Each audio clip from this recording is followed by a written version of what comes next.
भारतीय जनता पार्टीच्या पंडित दीनदयाळ उपाध्याय प्रशिक्षण महाअभियानाअंतर्गत 2 दिवसांच्या कार्यकर्ता प्रशिक्षण निवासी शिबिराचं उद्घाटन पालकमंत्री जयकुमार गोरे यांच्या हस्ते झालं। भारतीय जनता पार्टीच्या 3 पिढ्यांमधील देवदुर्लभ कार्यकर्त्यांमुळे भाजपला सुवर्णकाळ पाहता येत आहे। त्यामुळे भाजप कार्यकर्त्यांच्या सन्मानाला नेहमीच सर्वोच्च प्राधान्य असेल, असं प्रतिपादन पालकमंत्री जयकुमार गोरे यांनी केलं। भारतीय जनता पार्टीच्या पंडित दीनदयाळ उपाध्याय प्रशिक्षण महाअभियानाअंतर्गत 2 दिवसांच्या कार्यकर्ता प्रशिक्षण निवासी शिबिराचं पालकमंत्री जयकुमार गोरे यांच्या हस्ते शनिवारी दीपप्रज्वलन करून उद्घाटन झालं। चिंचोली औद्योगिक वसाहतीमधील प्रभाकर रिसॉर्ट इथं हे शिबिर सुरू आहे। शिबिराच्या उद्घाटन प्रसंगी व्यासपीठावर भाजपचे सोलापूर प्रभारी आमदार योगेश टिळेकर, आमदार देवेंद्र कोठे, माजी खासदार अमर साबळे, योगेश बाचल, भाजपच्या शहराध्यक्षा रोहिणी तडवळकर, महापौर विनायक कोंड्याल, उपमहापौर ज्ञानेश्वरी देवकर, पालिकेचे सभागृह नेते नरेंद्र काळे उपस्थित होते।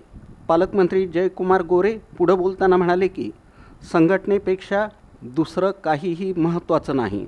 पक्षाला चांगले दिवस आलेले आहेत, त्यामुळे पक्षाच्या कार्यकर्त्यांना सन्मान आणि न्याय मिळाला पाहिजे, यासाठी आम्ही कार्यरत राहणार आहोत।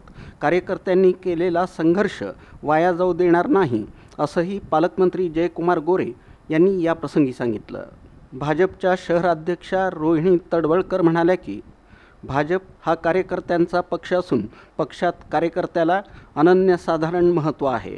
कार्यकर्ता केंद्रबिंदू मानून काम करणाऱ्या भारतीय जनता पार्टीचा 1980 ते 2026 हा प्रवास प्रेरणादायी असल्याचंही शहराध्यक्षा रोहिणी तडवळकर यांनी या प्रसंगी सांगितलं। या निवासी प्रशिक्षण शिबिरात दिवसभर माजी खासदार अमर साबळे यांनी देशापुढील राजकीय आणि सामाजिक आव्हाने, आमदार योगेश टिळेकर यांनी कार्यविस्तार, प्राध्यापिका मोहिनी पत्की यांनी कार्यकर्ता विकास आणि अपेक्षा, योगेश बाचल यांनी मन की बात आणि कार्यपद्धती, तर ॲडव्होकेट अनिकेत निकम यांनी सोशल मीडिया या विषयावर मार्गदर्शन केलं। सरचिटणीस सुधा अळ्ळीमोरे आणि डॉक्टर शिवराज सरतापे यांनी सूत्रसंचालन केलं। या प्रसंगी भाजपचे शहर पदाधिकारी, मोर्चा अध्यक्ष, सरचिटणीस, प्रकोष्ठ, संयोजक मंडळ अध्यक्ष आणि सरचिटणीस यांच्यासह प्रमुख पदाधिकारी उपस्थित होते।